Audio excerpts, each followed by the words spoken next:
Hey everyone! In this video, we will learn how to create a SaaS with AI. First, choose a profitable SaaS idea that solves a real-world problem using AI. Then research and select an AI model. Next, plan the SaaS architecture. Then, pick a tech stack. Develop the backend APIs to handle users, billing, and AI operations securely. Now build the front-end UI focusing on simplicity, UX, and the AI feature access. Integrate the AI model into your backend or directly into the front end if possible.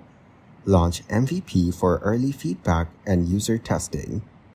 Then, deploy and scale using cloud services and continuously update the AI features.